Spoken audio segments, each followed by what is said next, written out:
नमस्कार साथियों। दोस्तों, टाइटल है यह सच्चा या वह सच्चा।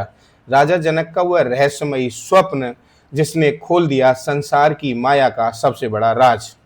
क्या आपने कभी सोचा है कि जिस दुनिया को हम अपनी खुली आंखों से देख रहे हैं, छू रहे हैं, जी रहे हैं, क्या वो वाकई में सच है या फिर यह भी एक बहुत लंबा चलने वाला संसार का सपना मात्र है। आज हम आपको इतिहास के पन्नों से श्रीमद् भागवत और वेदांत की एक ऐसी जादुई और झकझोर देने वाली कथा सुनाने जा रहे हैं जिसने सम्राट चक्रवर्ती महाराज जनक को रातों रात आत्मज्ञान की खोज पर निकलने के लिए मजबूर कर दिया था। श्री हनुमान प्रसाद जी पोद्दार द्वारा रचित इस दिव्य प्रसंग को जब आप गहराई से समझेंगे तो आपके सोचने का नजरिया हमेशा के लिए बदल जाएगा। एक रात में उजड़ गई राजा की सल्तनत। एक रात का समय था। विदेहराज महाराजा जनक अपने राजमहल में आलीशान मखमली गद्दे पर सो रहे थे। चारों तरफ शांति थी, लेकिन अचानक राजा के अवचेतन मन में एक भयानक हलचल शुरू हुई। राजा को एक स्वप्न आया। स्वप्न इतना जीवंत था कि राजा को अपनी त्वचा पर उसकी तपिश महसूस हो रही थी। उन्हें अपनी त्वचा पर गर्मी महसूस होने लगी। उन्होंने देखा एक पड़ोसी राजा ने उनके राज्य पर अचानक से हमला कर दिया है। युद्ध में महाराज जनक की सेना हार गई, उसका सब कुछ छिन गया। विजयी राजा की क्रूरता की सारी हदों को पार कर एक ढिंढोरा पिटवा दिया। जनक को इस राज्य से लात मारकर बाहर निकाल दिया जाए। यदि किसी ने इन्हें अन्न का दाना या पानी की एक भी बूंद दी तो उसे मृत्यु दंड मिलेगा। महाराजा जनक जो कल तक करोड़ों के मालिक थे, आज दाने दाने को मोहताज होकर राज्य की सीमाओं पर भटक रहे थे। स्वप्न के अंदर ही 3 दिन और 3 रातें बीत गईं।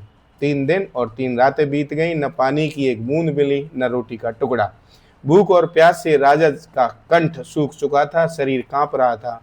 चौथे दिन हाँफते हाँफते वे राज्य की सीमा पार कर एक मुफ्त भोजन शिविर के पास पहुंचे, भंडारे के पास पहुंचे, लेकिन अफसोस, तब तक सब कुछ खत्म हो चुका था। राजा ने रोते हुए भोजन बांटने वालों के सामने हाथ जोड़कर विनती की, गिड़गिड़ाए, हाथ फैलाए, भाई कुछ भी दे दो वरना मेरे प्राण निकल जाएंगे, मैं मर जाऊंगा। उस व्यक्ति ने तरस खाकर कहा, राजन, भोजन तो समाप्त हो चुका है, लेकिन इस बर्तन के नीचे जली हुई खिचड़ी की थोड़ी सी खुरचन बची है, यही ले लो।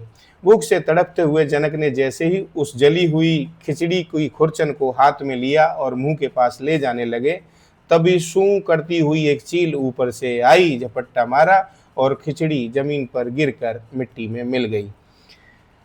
राजा के हलक के सामने एक ऐसी दर्दनाक चीख निकली कि पूरा राजमहल दहल उठा। राजा की आंखें झटके से खुल गईं, उनकी नींद खुल गई, सपना टूटा। वे पसीने में लथपथ थे। सामने रानियां, सैनिक, मंत्री, डॉक्टर्स दौड़े हुए आए। क्या हुआ महाराज, क्या हुआ महाराज, कोई बुरा सपना देखा क्या? लेकिन महाराजा जनक स्तब्ध थे। वे अपने रेशमी गद्दे को छू रहे थे। क्या यह सच है? अपने सोने के कंगन देख रहे थे, रानियों को देख रहे थे। उनके दिमाग में एक भयंकर बवंडर चल रहा था।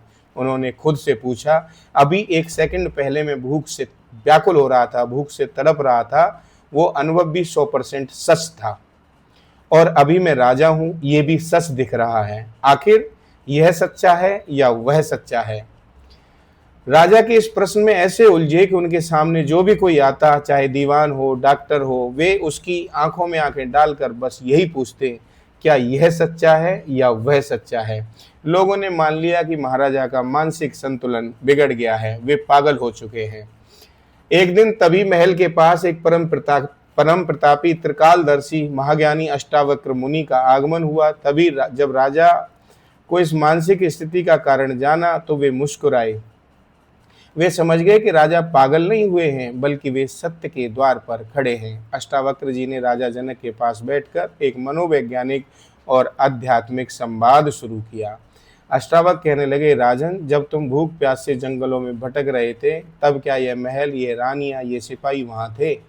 जनक बोले, नहीं मुनिवर, वहां तो केवल एक अदना सा भिखारी था। अष्टावक्र रहने लगे, और अब जब तुम इस महल में बैठे हो तो क्या वो भूख, वो अन्न क्षेत्र, वो जली हुई खिचड़ी और वो चील कहाँ है? राजा जनक बोले, वे भी नहीं है, न उसका कोई नामो निशान है, वे भी नहीं है यहाँ पे। राजन, तुम्हारे प्रश्न का उत्तर मिल गया। जैसा यहाँ वैसा वहाँ। यानी यह तो सपना सच था और न ही यह जागृत संसार सच है, यानी न तो वो सपना सच था न ये संसार सच है। अष्टावक्र मुनि ने राजा को वेदांत का गुप्त रहस्य समझाया, जिसे सुनकर राजा की आत्मा तृप्त हो गई। राजन, जब तुम सो रहे थे तब जागृत संसार गायब था, जब तुम जाग गए तो स्वप्न का संसार गायब हो गया। जो चीज हमेशा नहीं रहती वो सत्य कैसे हो सकती है? सत्य तो वह है जो दोनों अवस्था में बदला नहीं, और न वो तुम हो न स्वप्न में भी देखने वाले थे, और जागने पर भी तुम ही देखने वाले हो। यह संसार और कुछ नहीं बल्कि उस एक लीला में परमात्मा का एक विराट स्वप्न है। जैसे एक ही मनुष्य सपने में राजा भी बनता है और भिखारी भी, वैसे ही वो ईश्वर इस संसार के रंगमंच पर अनेक रूप धारण करके लीला रच रहा है।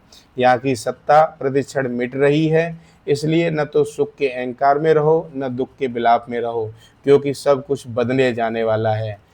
जागृत में स्वप्न नहीं और स्वप्न में जागृत नहीं, दोनों ही अपनी कोई स्थायी सत्ता नहीं है। तो साथियों, ये था जैसा यहाँ वैसा वहाँ, जैसी दृष्टि वैसी सृष्टि, कर भला तो हो भला। और दोस्तों, आपने सुना भी होगा, परिवर्तन ही प्रकृति का नियम है। जय श्री कृष्ण, राधे राधे।